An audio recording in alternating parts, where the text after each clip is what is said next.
जी। अस्सलाम वालेकुम जी, कैसे हैं आप? वालेकुम खैरियत से हैं? अस्सलाम वरहमतुल्लाहि वबरकात। अच्छा, कुछ सवालात हैं इस्लामिक बैंकिंग और रिवायती बैंकिंग के हवाले से। हुँ। वो मैं आपसे पूछना चाह रहा हूँ, अगर आपके लिए ईज़ी हो तो मुझे थोड़ा-सा जी, बिल्कुल गाइड कर पूछिए। दीजिएगा और पब्लिक अवेयरनेस के लिए। जी। इस्लामिक बैंकिंग और जो रिवायती बैंकिंग है, जो एक अरसे से चलती आ रही है, उसमें क्या फ़र्क है? देखें इस्लामिक बैंकिंग और कन्वेंशनल बैंकिंग जी, जिसको आप रिवायती बैंकिंग कहते हैं, उसमें बेसिक डिफ़रेंस ये है कि कन्वेंशनल बैंकिंग जिसे रिवायती बैंकिंग कहते हैं, वो मनी को एज़ ए कमोडिटी कंसीडर करते हैं, ठीक है। ठीक है? वो लेंडिंग एंड बोरोइंग करते हैं, सूद पे राइट, कर्ज़ा दे दिया, सूद पे कर्ज़ा ले लिया। बिल्कुल सही है। इस्लामिक बैंकिंग मनी को as a mode medium of exchange consider करते हैं सही, और इस्लामिक बैंकिंग में एसेट बेस्ड बैंकिंग होती है। ठीक है, इस्लामिक बैंकिंग में एसेट का रिस्क एंड रिवार्ड बियर किया जाता है, जबकि सही, कन्वेंशनल बैंकिंग में, सूदी बैंकिंग में, जिसको आप रिवायती बैंकिंग में कहते हैं, उसमें एसेट इन्वॉल्व नहीं होता। ठीक है, मनी को ही एज ए कमोडिटी कंसिडर किया जाता है। ठीक, मनी को आप कमोडिटी कंसिडर करके एज ए लोन उसको यूज़ करते हैं, सूद पे कर्जा दे दिया, सूद पे कर्जा ले लिया। सही, जबकि इस्लामिक बैंकिंग के पास जब बैंक के पास जब भी आप जाते हैं, तो वो हज़रात आपको कभी भी कर्ज़ा नहीं देते। सही। जब भी कर्ज़ा अगर देंगे किसी प्रोडक्ट में, हुँ, हुँ। विदाउट एनी इंटरेस्ट, विदाउट रिबा वो देंगे। सही, इंटरेस्ट फ्री आपको कर्ज़ा देंगे। बिल्कुल सही, कोई ऐसी प्रोडक्ट अगर किसी इस्लामिक बैंकिंग की बनती भी है, बिल्कुल सही। लेकिन उनकी जितनी भी प्रोडक्ट्स हैं फाइनेंसिंग की, वो मनी की बजाय आपको फाइनेंसिंग करते हैं, सरमायाकारी करते हैं। ठीक है, आपको जो एसेट रिक्वायर होगा उस एसेट को वो परचेज़ करेंगे, ठीक है, उसका रिस्क एंड रिवार्ड बियर करेंगे, उसके बाद वो एसेट आपको सोल्ड आउट करेंगे। बिल्कुल तो सही। इस्लामिक मोड्स ऑफ फाइनेंसिंग में हमारे पास मुराबा है, मुसावमा है, सलम है, इस्तिस्ना है, हमारे पास तिजारा प्रोडक्ट है, मुशारका है। इस ठीक तरह है, डिफरेंट मोड्स ऑफ फाइनेंसिंग के अंदर वो आपको आपकी ज़रूरत के मुताबिक सरमायाकारी या आपकी जो प्रोडक्ट रिक्वायर है जिससे आपकी नीड पूरी होती है, वो आपको ठीक है। प्रोवाइड करेंगे। जी। सही, बिल्कुल ठीक है। जज़ाकल्लाह। अच्छा, बस इसमें एक चीज़ होती है, जैसे स्टेट बैंक है, हुँ, अ, वो अब प्रमोट करना स्टार्ट कर दिए काफ़ी टाइम से इस्लामिक बैंकिंग को। हुँ, वो लोग जो है वो ये कहते हैं कि जो रिवायती बैंकिंग है वही असल बैंकिंग है, इस्लामिक बैंकिंग तो कुछ भी नहीं होती। हुँ, तो लोगों का ये एक क्वेश्चन जो है ना वो बड़ा सुनने को मिलता है जब हम कस्टमर से इंटरेक्ट कर रहे होते हैं। हुँ, वो कहते हैं ये तो एक जैसी चीज़ है। आपने माशाल्लाह बड़े अच्छे से एक्सप्लेन किया हुँ, कि उसमें हमारे बहुत सारे कॉन्ट्रैक्ट्स होते हैं बैक एंड पे, हुँ, जो इस्लामिक और रिवायती बैंकिंग जो है उसको डिफरेंशिएट करती है। हुँ। लेकिन लोगों का जो माइंडसेट है वो ये कहते हैं कि ये तो बैंकिंग जो है बेसिकली है ही रिवायती बैंकिंग, इस्लाम में बैंकिंग नहीं है। तो इसको आप कैसे देखते हैं? देखें लफ़्ज़ बैंक की डेफ़िनेशन क्या है? अल-वसीयतुल माली अरबी के अंदर कहते हैं, 2 काउंटर पार्टीज़ के दरमियान माली तौर पे वास्ता बनना। बिल्कुल सही, बैंक जो है माली तौर पे वास्ता बनता है, 2 ऑर्गेनाइज़ेशन के दरमियान कोई भी कॉन्ट्रैक्ट होता है, बिल्कुल सही। 2 काउंटर पार्टीज़ के दरमियान जो माली लेन-देन हो रहा है उसमें बैंक एक वास्ते के तौर पे काम करता है। अच्छा। अब मसला ये है कि कन्वेंशनल रवायती बैंकिंग है, हुँ, उसमें बैंक दरमियान में जब वास्ते का रोल प्ले करता है, बिल्कुल सही। तो वो नॉन शरिया कंप्लायंट एक्टिविटी में इन्वॉल्व हो जाता है, ठीक है। ठीक है? वो इन काउंटर पार्टीज़ को जो बैंक के पास बैंक से लेन-देन कर रहे हैं जो लोग, बैंक जिनकी ज़रूरत है, तो उन हज़रात को वो नॉन शरिया कंप्लायंट प्रोडक्ट, नॉन शरिया कंप्लायंट सर्विसेज़ प्रोवाइड करते हैं। सही। इस्लामिक बैंकिंग बैंक के साथ जब इस्लामिक का लफ़्ज़ हम यूज़ करते हैं, तो इसका हुँ, मतलब ये है कि आपके माली मामला जितने भी हैं, प्रोडक्ट वाइज़, सर्विसेज़ वाइज़, वो ठीक है। हम इस बैंक में जिसके ऊपर इस्लामिक का लोगो लगा हुआ है, वो सही, आपको शरिया कंप्लायंट तरीके से आपकी ज़रूरियात को हम पूरा करके देंगे। पूरा करेंगे। ठीक ठीक है? है। तो वहाँ पर शरिया की किसी किस्म की कैद नहीं है रवायती बैंकिंग में। बिल्कुल। जबकि इस्लामिक बैंकिंग में product, services, financing A to Z सारे का सारा प्रोसेस शरिया कंप्लायंट होगा, सही, शरिया की उसूल और ज़वाबित, रेगुलेशंस के मुताबिक होगा। बिल्कुल सही है। ठीक है? अच्छा, क्योंकि जो रिवायती बैंकिंग में जो प्रोडक्ट्स हैं, वही ऑलमोस्ट इस्लामिक बैंकिंग में प्रोडक्ट्स हैं। जी, बिल्कुल। जैसे सेविंग्स अकाउंट है, करंट अकाउंट है, फाइनेंसिंग, ऑटो फाइनेंस वो भी दे रहे हैं, हम भी दे रहे हैं, घर वो भी दे रहे हैं, इस्लामिक बैंकिंग में भी दे रहे हैं। तो आप क्या समझते हैं कि जो उनका फ़र्क और हमारा जो इस्लामिक बैंकिंग को जो हम प्रमोट कर रहे हैं, हम्म, तो उसमें क्या फ़र्क है? क्योंकि प्रोडक्ट्स तो वो भी वही ऑफ़र कर रहे हैं, हम भी वही ऑफ़र कर जी रहे हैं। बिल्कुल, जैसे कि मैंने आपको पहले भी बताया कि करंट अकाउंट, सेविंग अकाउंट वहाँ पे प्रोडक्ट हैं, हमारे यहाँ भी करंट सेविंग प्रोडक्ट अवेलेबल है, लेकिन उनकी जितनी भी फाइनेंसिंग है, वहाँ पे मनी को as a medium of exchange consider किया जाता है। सही, मनी को एज ए कमोडिटी कंसिडर किया जाता है, बिल्कुल ठीक है। और वो मनी को मनी लैंडिंग एंड बोरिंग, सूद पे कर्जा दे दिया, सूद पे कर्जा ले लिया, यही उनकी प्रोडक्ट है। ठीक है, करंट अकाउंट पे वो कर्ज बेस पे है, सही, लेकिन कर्ज के ऊपर हुक्म यह है कुल्लु कर्ज़िन जर्रा मनफ़ातन फ़हुव रिबा, हर वो कर्ज जो नफ़ा खींच के लाए वो सूद है। बिल्कुल ठीक अब है। जिनसे वो कर्जा ले रहे हैं, जिन क्लाइंट से करंट हाँ, अकाउंट हाँ, में, उनको फ्री में बेनिफिट्स भी दे रहे हैं, सही लिहाजा है, वो सूद हो गया। बिल्कुल ठीक है। ठीक है, जबकि इस्लामिक बैंक में हुँ, करंट अकाउंट ओपन करते हैं तो वहाँ पे उसूल ये है कि किसी किस्म के बेनिफिट आपको नहीं दिए जाएंगे। सही, कुल्लु कर्ज़िन जर्रा मनफ़ातन फ़हुव रिबा के तहत हर वो कर्ज जो नफ़ा खींच के लिए वो सूद है, क्लाइंट से कर्जा लिया, लेकिन उसके बदले में कोई बेनिफिट फ्री में नहीं दिए जाएंगे।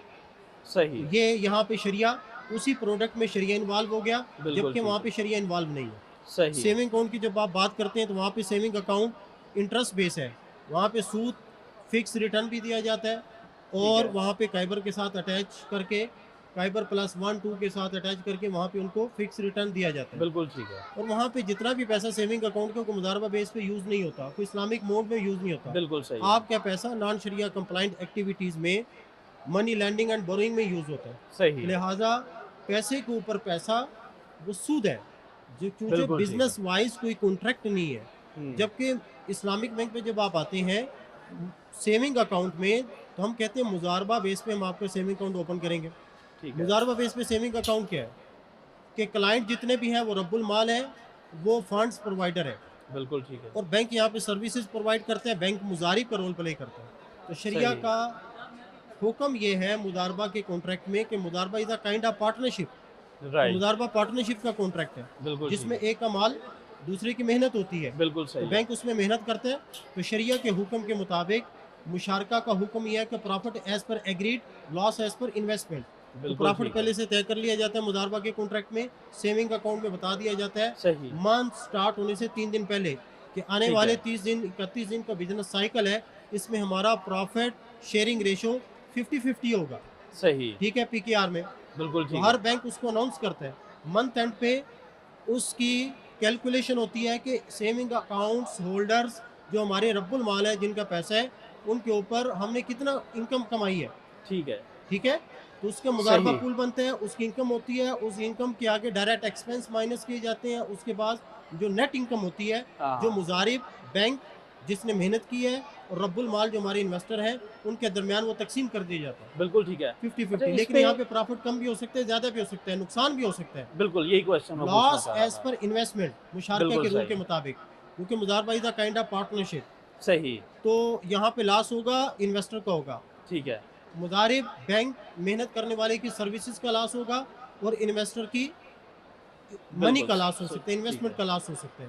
तो इस वजह से ये जायज़ है, हलाल है। बिल्कुल यहाँ सही, पे फिक्स रिटर्न नहीं है, यहाँ सही, पे कस्टमर का पैसा, क्लाइंट का पैसा गारंटीड नहीं है। बिल्कुल सही जबकि है, कन्वेंशनल रवायती बैंकों में कस्टमर का पैसा सेविंग अकाउंट में गारंटीड हो जाता है, सही, जबकि हमारे यहाँ गारंटीड नहीं है। नहीं होता, जी, बिल्कुल ठीक है। अच्छा आपने वर्ड यूज़ किया काइबर का, जी, तो काइबर जो है वो तो इस्लामिक बैंक भी यूज़ कर रहा है और जो रिवायती बैंकारी है उसमें भी ये यूज़ हो रहा है, कन्वेंशनल बैंक्स ये भी यूज़ करें।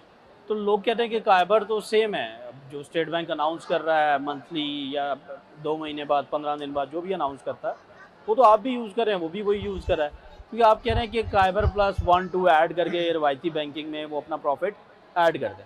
तो काइबर क्या लिंक करता है कि ये सूदी है या गैर सूदी है? उसमें देखिए क्या चीज़ काइबर है? कोई हलाल और हराम चीज़ नहीं है। कराची इंटरबैंक ऑफर रेट, ठीक है, ठीक है? तमाम बैंकिंग इंडस्ट्री को रेट बताया जाता है कि आपने फाइनेंसिंग करनी है, सरमायाकारी करनी है इस्लामिक मोड के अंदर, या ठीक है। आपने मनी लैंडिंग एंड बोरिंग करनी है, सूद पे कर्जा लेना, सूद पे कर्जा लेना, बिल्कुल देना सही। है। तो मिनिमम रेट ये होना चाहिए, सही, प्रॉफिट या इंटरेस्ट। आपका मिनिमम ये होना चाहिए, इससे कम पे आप सरमायाकारी नहीं करेंगे, ठीक इससे है, कम पे आप सूदी कर्जा लेंगे देंगे नहीं। बिल्कुल ठीक हो सही। गया। तो आगे कॉन्ट्रैक्ट काइबर को बेस बना के वो इस्लामिक शरिया कंप्लाइंट हो रहा है या नॉन शरिया कंप्लाइंट हो रहा है। सूदी बैंक जितने भी हैं काइबर वो बेस बना के आगे मनी लैंडिंग एंड बोरोइंग करते हैं। हाँ, ठीक है, तो मनी लैंडिंग एंड बोरोइंग काइबर को बेस बना के करना ये गलत है। सही है, हम काइबर को बेस बना के आगे फाइनेंसिंग मुराबा मुसामा सलम इस्तिस्ना वगैरह करते हैं। ठीक तो है, इस्लामिक मोड में कर रहे हैं कि भाई हमने ये सामान इतने में ख़रीदा और ये सामान हम आपको काइबर प्लस 2 में बेचेंगे, काइबर 11 चल रहा है। ठीक तो है, हम वो 13% में हम काइबर प्लस 2 13% अपना प्रॉफिट रख के मुराबा के अंदर उसकी कॉस्ट प्लस प्रॉफिट शो करके 13% आपसे प्रॉफिट चार्ज करेंगे। बिल्कुल तो सही। हमने उस एसेट का रिस्क एंड रिवार्ड बियर किया और आपके ऊपर एसेट को सोल्ड लोड किया। मतलब हम काइबर को एज़ अ बेंचमार्क हम यूज़ कर यूज़ कर सकते हैं, सकते हैं। जी तो बिल्कुल, उसमें कोई हर्ज बिल्कुल। ये नहीं ऐसी है। कोई बात नहीं। जी बिल्कुल। बिल्कुल ठीक है। अच्छा, एक और चीज़ जो हम फाइनेंसिंग ऑटो फाइनेंस है, उससे रेलेवेंट मार्केट में बड़ी ये चीज़ है कि इंस्टॉलमेंट जो है वो ऑलमोस्ट एक जैसी होती है। जी, और लेकिन हम कहते हैं कि हाँ, जो इस्लामिक बैंकिंग ऑफ़र कर रहा है आपको, इजारा या गाड़ी ऑफ़र कर रहा है ऑटो फाइनेंस, वो हलाल है। और जो बाकी कन्वेंशनल बैंक्स जो ले रहे हैं, हमसे पेमेंट ले रहे हैं, वो भी हम उनको भी इंस्टॉलमेंट मंथली पे कर रहे होते हैं। तो वो हराम कैसे और ये हलाल कैसे? असल में देखिए शरिया की जो उसूल हैं उसके मुताबिक हुक्म ये है कि आप हज़रात कॉन्ट्रैक्ट को देखेंगे, प्रोसेस फ़्लो को देखेंगे। रिज़ल्ट जो है उसको शरिया उसका पाबंद नहीं है। सही, रिज़ल्ट हमें देखने में सेम नज़र आए, सेम ना नज़र आए। बिल्कुल ठीक शरिया है, is it is does not matter. ठीक है। ठीक है, उस पे इसका जो कोई वेटेज प्रोसेस है नहीं है। वो नंबर ज़रूरी 1 है। प्रोडक्ट कार इजारा, सही है, हमारी रेंट पे प्रोडक्ट है, इजारा बेस है, वो जायज़ है। ठीक है, ठीक है। नंबर 2 इजारा प्रोडक्ट के अंदर गाड़ी बैंक की ओनरशिप में आती है। गाड़ी का रिस्क एंड रिवार्ड बैंक का होता है 3 साल 5 साल जब तक इजारे का कॉन्ट्रैक्ट है। ठीक है, गाड़ी बैंक की रहेगी। सही, बैंक ने रियल बेस पे इजारे का रेंट ए कार का एग्रीमेंट आपके साथ किया है। ठीक है, जबकि कन्वेंशनल रवायती बैंक के अंदर गाड़ी क्लाइंट के नेम पे होती है। ठीक है। वो एज़ अ सूदी लोन बैंक इश्यू जी, जी, करते हैं? सूदी बैंक ठीक है, आपको क्लाइंट को कर्जा जो है वो फराहम करता है। सही, उसके अकाउंट में गाड़ी की अमाउंट क्रेडिट की जाती है। ठीक ठीक है, है, उसके अगेंस्ट पेमेंट ऑर्डर बनता है। सही, X Y Z Honda Suzuki वगैरह जहाँ से गाड़ी बिल्कुल परचेज सही। करनी जिस बंदे से, तो लिहाजा वहाँ पे लोन का कॉन्ट्रैक्ट हुआ, हुँ, हमारे यहाँ इजारे का कॉन्ट्रैक्ट हुआ इस बेस पे सही, कि बैंक ने गाड़ी परचेज करके अपनी ऑनरशिप में लेके आया, प्लस ठीक है, उसके बाद इजारे का कॉन्ट्रैक्ट आपको रेंट ए कार पे गाड़ी ठीक दिया। है, एक्साइज का जो कार्ड होगा वो यहाँ पे मिजान बैंक के नाम का बनेगा। जो सही, मिजान बैंक की ऑनरशिप, रिस्क एंड रिवार्ड, गाड़ी चोरी हो जाए, डिस्ट्रॉय हो जाए, कुछ भी हो जाए, मिजान बैंक का लॉस होगा।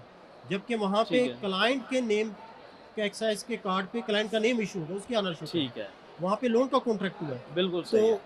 लोन के कॉन्ट्रैक्ट पे वहाँ पे रिस्क एंड रिवार्ड कस्टमर का है। जी रिस्क एंड रिवार्ड कस्टमर का है। तो सही, यहीं से डिफरेंस आ गया। ठीक अब है, यहाँ पे प्रॉफिट अगर काइबर प्लस 2 3 के साथ सेम आ रहा है सही है, तो शरिया इसके साथ किसी किस्म का शरिया के अंदर ये हुक्म हम कहें कि प्रॉफिट वहाँ भी इंटरेस्ट वहाँ भी सेम है और यहाँ पे प्रॉफिट सेम है, इट इज़ ठीक डज है, नॉट मैटर।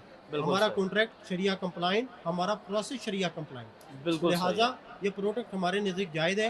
और वहाँ पे लोन के कॉन्ट्रैक्ट की वजह से ये कॉन्ट्रैक्ट जो है वो नॉन शरिया कंप्लाइंट होगा। बिल्कुल ठीक है। जी बिल्कुल। अच्छा, इसी से रेलेवेंट एक और क्वेश्चन है जो अक्सर कस्टमर आके पूछते हैं हम्म, कि अगर इन केस हमारी इंस्टॉलमेंट लेट हो जाती, हमने हम्म, इस्लामिक बैंक से प्रोसेस करा दी, सब कुछ कर दिया, हम्म, महीना 2 महीने किसी जेन्युइन रीज़न की वजह से या कोई ऐसी कमिटमेंट है हम इंस्टॉलमेंट टाइम पे नहीं कर सके, हम्म। तो उसके बारे में क्या हुक्म है कि वो जो एक्स्ट्रा हाँ, चार्ज लेट कर रहे पेमेंट होते के हैं? मामले में ये कि रवायती बैंक जितने भी हैं वहाँ हुँ, पे लेट पेमेंट पे आप पेनल्टी चार्ज करते हैं। ठीक है, वहाँ पे पेनल्टी का कौन पेनल्टी में जुर्माना। ठीक तो है, जुर्माना का मतलब ये है कि कोई भी आपने इंस्टॉलमेंट लेट की है, ड्यू डेट के बाद आप पेमेंट कर रहे हैं, उनकी कोई फाइनेंसिंग आपने ली है लोन की सही, शक्ल में, तो वो पेनल्टी उनकी इनकम का पार्ट बनेगी। ठीक है, हमारे यहाँ पेनल्टी का कॉन्सेप्ट नहीं है, शरिया उसकी इजाज़त नहीं देती। ठीक है, penalty is a non sharia compliant, जुर्माना लेना शरीयत में जायज़ ही नहीं है। बिल्कुल सही है। हमारे यहाँ कॉन्सेप्ट ये है कि ड्यू पेमेंट के बाद हुँ, जब एक दफ़ा कॉन्ट्रैक्ट हो गया ठीक है, टू काउंटर पार्टीज के दरमियान प्राइस जो तय हो गई है रेंट की है या कोई ड्यू प्राइस है, हाँ, क्रेडिट प्राइस है, वो ठीक, लॉक हो जाती है, उसमें बिल्कुल किसी किस्म सही, का एडिशन जायज़ नहीं है। ठीक है, लेकिन हम अपने फाइनेंशियल सर्कल को स्टेबल रखने के लिए कि लोग टाइम पे पेमेंट करें, टाइम पे इंस्टॉलमेंट करें, किसी किस्म का डिले नहीं करें। ठीक है, तो लोगों की हैबिट्स, जो बैड हैबिट्स हैं, लोग जानबूझ के डिले करेंगे, हम पेनल्टी नहीं लगाते। सही, तो हमारे पास क्या सोल्यूशन है? तो शरिया स्कॉलर जिसमें कहते हैं कि यूनिलैटरल अंडरटेकिंग ले लीजिए। ठीक है, यूनिलैटरल अंडरटेकिंग से ली जाती है कि भाई in case of late payment, आपसे आमदन जानबूझ के इंटेंशनली या किसी और वजह से पेमेंट लेट होती है, सही, ठीक है, तो आप बैंक आपको नोटिस भेजेगा। फिर ठीक भी है। अगर आप लेट पेमेंट करते हैं तो आप पे नज़र के कॉन्सेप्ट के तहत, कि जब आदमी अच्छा, मन्नत मानता है, नज़र मानता है ठीक है, कि भाई मेरे से ये काम हो गया तो इतनी इतनी चैरिटी मैं दूंगा, सदका खैरात करूंगा, ठीक है। तो नज़र के कॉन्सेप्ट के तहत उससे सदका खैरात जो है वो अपने ऊपर वाजिब तो करता है। कस्टमर को रेगुलराइज़ करने के लिए हम उनसे ये जी हाँ, कॉन्ट्रैक्ट है। तो वो अपने ऊपर चूंकि सदका खैरात उसने वाजिब किया हुआ है ठीक है, in case of late payment, तो राइट, वो उसके ऊपर चैरिटी वाजिब हो जाती है सही, इन केस ऑफ बिल्कुल लेट ठीक, पेमेंट, जब कंफर्म हो जाए। बिल्कुल सही, तो वो फिर वो स्पेसिफिक अमाउंट वो देने का पाबंद होता है। बिल्कुल बैंक सही। उससे वो अमाउंट रिसीव करके आगे XYZ चैरिटेबल ऑर्गेनाइजेशंस को दे देते हैं। ठीक है। चलें जज़ाकल्लाह मुफ्ती साहब थैंक आपके यू। आपने इतने सारे सवालात का जवाब दिया। तो आई होप कि जो हम क्वेश्चन पूछना चाह रहे थे या लोगों तक पब्लिक तक अवेयरनेस देना चाह रहे थे, वो उनके आंसर्स का क्वेश्चन जो है वो क्वेश्चंस मैनी का आंसर थैंक्स, आपने जज़ाकुमुल्लाह, दे दिया। जज़ाकुमुल्लाह। Thank you very much. Thank you.